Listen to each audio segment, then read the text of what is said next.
គាត់បានដាក់ជាមួយនឹងកៅអីម៉ាសាវាអាចរំកិលទៅមុខទៅក្រោយហើយវាអាចចុចតម្រេតមួយទៀតវាអាចចុចនឹងតម្រូវជើងហើយនេះគឺជាប្រព័ន្ធដើម្បីម៉ាសានៅលេខសេរីតកយើងមានឡាន3គ្រឿង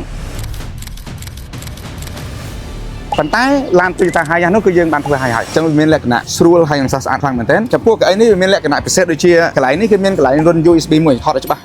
នេះគឺកន្លែងសម្រាប់ USB សម្រាប់បញ្ចូលទូរស័ព្ទហើយកន្លែងនៅផ្នែកដៃនឹងដែរវាមានកន្លែងទុកទូរស័ព្ទមានកន្លែងដាក់ដបទឹកនេះជាប្រភេទតាប់ឡូខ្លីក្រោយតកង់ខាងក្រោយតកង់គឺមានតាប់ឡូខ្លីមួយក្នុងនេះយើងដាក់ ampli ហើយ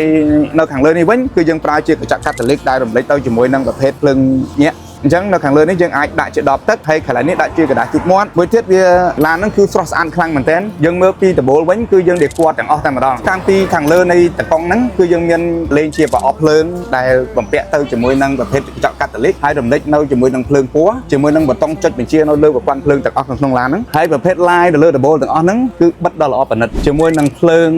លេងដោយ LED នៅខាងស៊ុមរបស់វាហ្នឹងគឺមានស្រាប់ដោយ Formica អញ្ចឹង Formica ហ្នឹងយើងមិនមែនលេងនៅខាងលើដំបូលហ្នឹងទេយើងលេងអមទៅលើនៅផ្នែកខាងជញ្ជាំងនៃដំបូលទៀតក៏យើងមាន Formica ដែរអញ្ចឹងបណ្ឌិតមែនទែនហើយនេះជាទូរទស្សន៍បត់នៅផ្នែកខាងលើដំបូលអញ្ចឹងទូរទស្សន៍នេះគឺយើងអាចចុចទម្លាក់វាបិទបើកឲ្យបានបើសិនជាករណីយើងចង់បិទវាចេញយើងបិទបាន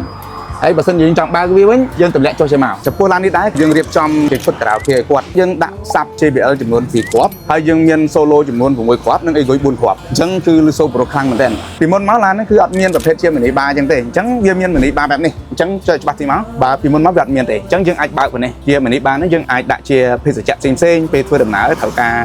ភេសជ្ជៈអីចាក់ចឹងយើងអាចធ្វើការពិសាទៅចាក់ស្រួលអញ្ចឹងចាក់តងជាមួយអញ្ចឹងគឺក៏ធ្វើ VIP ដែរយើងដេគ័រប្រភេទជាក្តារហើយយើងបិទជាកណាត់អញ្ចឹងហើយយើងមានរុនសម្រាប់ដោត USB អញ្ចឹងបានន័យថាងាយស្រួលមែនទែនបើសិនជាសមាជិកយើងច្រើនអញ្ចឹងយើងមានកន្លែងរុន USB នៅកន្លែងនេះមួយបើនិយមទៅតាមជញ្ជាំងនៃជាប់នៃកៅអីហ្នឹងគឺមានរុន USB ទាំងអស់ចំពោះឡាននេះដែរគឺគាត់ឲ្យយើងដេគ័របែបមក full option គឺអត់មានសល់កន្លែងណាទេតាំងពីជញ្ជាំងនៃដៃទ្វារអីហ្នឹងក្រៅបាត VIP ជញ្ជាំង VIP វាំង non VIP ហើយនៅផ្នែកខាងឈ្នាន់ជាន់ក៏រំលេចទៅជាមួយនឹងលេងភ្លើងដ៏ស្រស់ស្អាតដែរហើយឡាននេះគឺមានទាំងទ្វារអូតូទៀតតើអ្នកនរគ្នាយល់យ៉ាងណាដែរចំពោះការដេគ័រឡាននេះអញ្ចឹងបើសិនជាគិតថាវីដេអូនេះល្អសូមកុំភ្លេច share វីដេអូនេះជូនដល់បងប្អូនដែលមាន Toyota យ៉ាងមួយផងបើសិនជាចាប់អារម្មណ៍ក្នុងការដេគ័រឡានសូមកុំភ្លេចទំនាក់ទំនងជាមួយនឹងលេខសេរីដេគ័រឬក៏អាចទំនាក់ទំនងតាម Telegram នៅខាងក្រោមនេះ